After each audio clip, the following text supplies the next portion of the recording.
Right, so some more information on the Girl Scout murders. So when I initially recorded this video, I hadn't really looked at a lot of the old news articles from when the case occurred.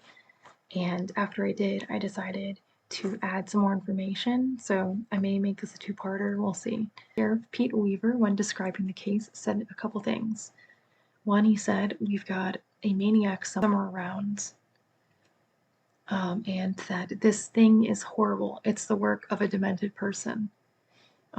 So the Girl Scout camp that this occurred at had 136 people present, Girl Scouts and counselors and things. And the Girl Scouts were mainly from Tulsa, Creek, Mays, Pawnee, Sago counties.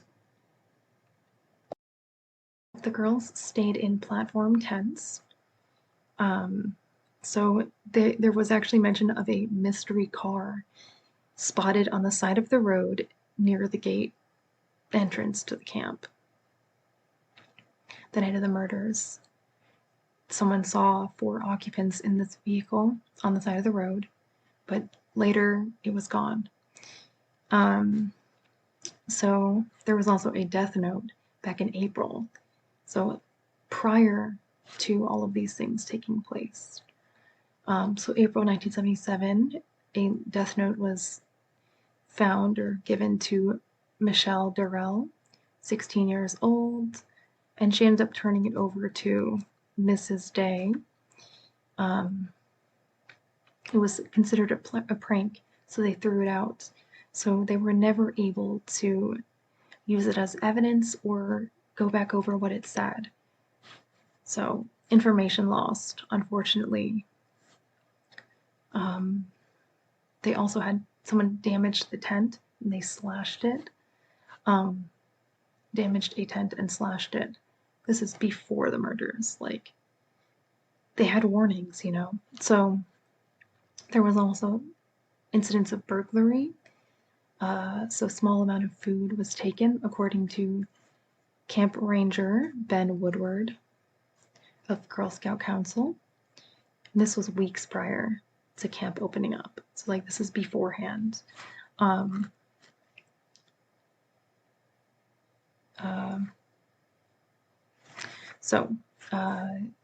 Large bloody footprints at the scene of the crime were found. And those happen to actually be from large tennis shoes, which I only found in old news articles, from what I can recall. There was a print on the flashlight that they found at the scene of the murder, and the fingerprint belonged to one of the victims, according to news sources.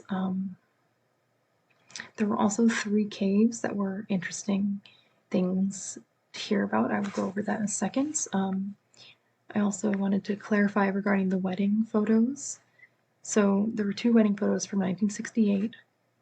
They were hearts from when he worked under Lewis Lindsay when he was in Granite Prison. He helped them develop photos because Lewis Lindsay was the prison photographer. So that clears up the confusion on that one. Alrighty, so the 3 caves that I just mentioned. So the first one was located 3 miles from Camp Scott. Cellar located 100 feet from it. And this is a location that Gene Hart visited and spent time at in his childhood. It was uncovered by squirrel hunters several days following the murders, and evidence linked Hart to the murders. So, evidence found from the crime scene, so sunglasses that belonged to a camp counselor, green plastic that resembled the plastic from the flashlight at the crime scene, and then newspaper that matched the newspaper that was stuffed into the flashlight. A fellow former convict attested to the fact that he and Hart hid out there in 73 after they escaped jail. So that's interesting. So, second cave is a ledge at Skunk Mountain, 2 miles from Camp Scott. Nearby farmer Victor, I can't read my own handwriting. He said that he observed someone resembling Hart near there the week after the girls' murders. This cave ridge overlooks Hart's mother's house. His mother's name was Ella Mae Buckskin. Boot prints at this cave matched ones found in the tent outside a farmhouse connected to the caves, and also footprints by Sam's Corner grocery store, which they believe Hart robbed after around the time of the murders. Yeah, so it's interesting because some sources that I read actually said that the shoe prints were not Hart's, and yet the shoe prints are in all these locations that link to Hart. So either there is a second person who matches those shoe prints, or that source was incorrect. So just something to keep in mind. There's conflicting details in some of these things that I've read. So saliva was tested from the cigarettes at the cave 2. This individual had type O blood, which is consistent with Hart's blood type. Hair from a bandage seemed to look similar to Hart's hair. So I find hair comparisons iffy, because it's like, unless it's DNA, like you can say it looks similar, unless you're looking at like color, like clearly this is black and this is like blonde, you know what I mean? But I just feel like it's easy to like be mistaken. Anyways, that's a ramble. The sausage can at the cave was linked back to the burglary at the grocery store, which is interesting to think about. And the third cave. So this cave was located a mile from camp on Jack Schroff's land. His farmhouse was robbed.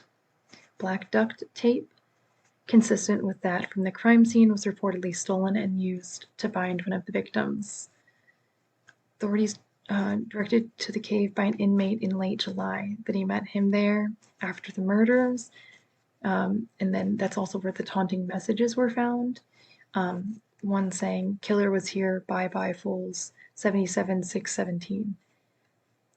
So they believe the killer went to Schroff's house for the supplies, to the camp, to the cave 1, cave 3, then cave 2. So, yeah, anyways. Go ahead and talk about Constance Cunningham, which I learned about in some of the news sources of the time. So Constance Cunningham was head counselor in 70 and 71. She heard rumors a man was spotted roaming the area of the camp in the woods, which were very thick and dense. And then she also kind of notes the tent sabotage that had been slashed. And she's quoted as saying, "So I sat in a tent that had been tampered with night before with a gun in my hand." So reassuring. Just saying, like, that didn't concern you enough to like take everybody home? Just saying. You felt concerned enough to have a gun. So another individual that spoke, Angela Overholt, describes the camp area as dark and scary. This is according to her testimony in courts. Also, Marilis Tennant, another individual, talked about how she heard screams that night but was instructed to go back to sleep again, according to her testimony. So now we're going to talk a little bit about the autopsy and crime scene. So details here. At least 2 of the 3 Vicks were raped, male fluids in 2 of the bodies. Evidence implicates Hart, though a psychologist in the local paper argued that he did not fit the psych profile of this perpetrator. I was also wondering, would this have changed if there were 2 perpetrators? Like, and how would that work? I'm not an expert, not yet. So it's indicated that 1 victim was hit once, the second was hit 6 times, and the third hit 3 times with a blunt object, according to Tulsa World article. So he bound 2 of the 3 Girl Scouts were bound with thin rope, it's a cotton rope, and one was tightened around one of the girls' necks. It was bound with tape and rope.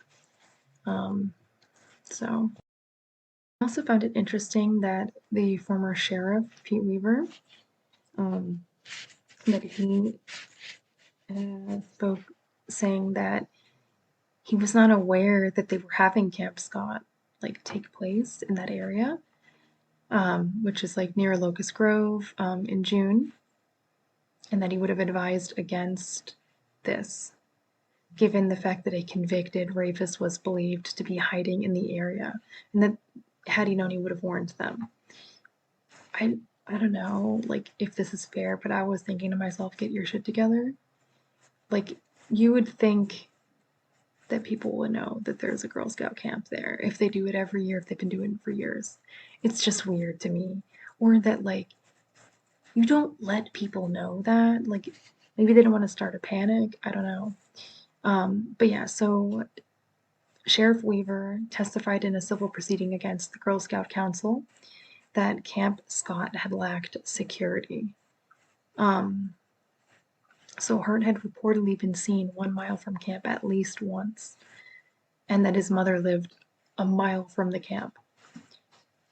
So a lawsuit was taken out against Magical Empire Council of Girl Scouts. I just think that's a funny name, as well as their liability insurer Hartford Co. Okay, so this lawsuit was for $3 million initially, and then raised to $5 million, and it was filed November 1977, brought forth by a family of Lori Farmer and Denise Milner, Dr. Charles Farmer and Sherry Farmer, as well as Walt and Betty Milner.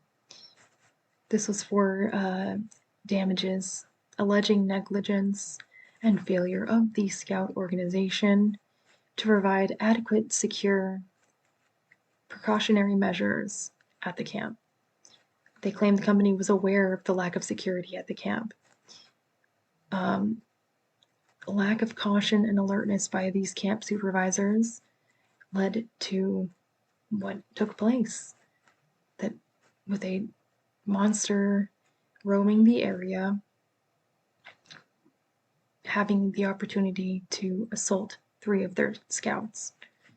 I mean, it's just scary to think about. So sheriff's offices never notified that the camp was open and occupied, nor did camp officials report suspicious activities which occurred leading up to the brutal murders. Though the Girl Scout Council claims that this was the kind of crime that could not have been prevented. I mean, I get it, I get what you're saying, but also, like, that doesn't mean you don't put in an effort. Like, you know what I mean? Like, you still want to protect yourself. You don't go, well, people have knives, so I'm just gonna, like, let myself get stabbed. You know, like, oh, I can do nothing to protect myself. Like, at least carry some pepper spray, give someone your location, you know? To note that the court sided with the Girl Scout Council and insurer rather than the families, which, you know, big companies, like, they kind of have the advantage, you know? So like and subscribe if you found this video interesting, and I look forward to seeing you in the next one. Sweet dreams, Moonies. Good night.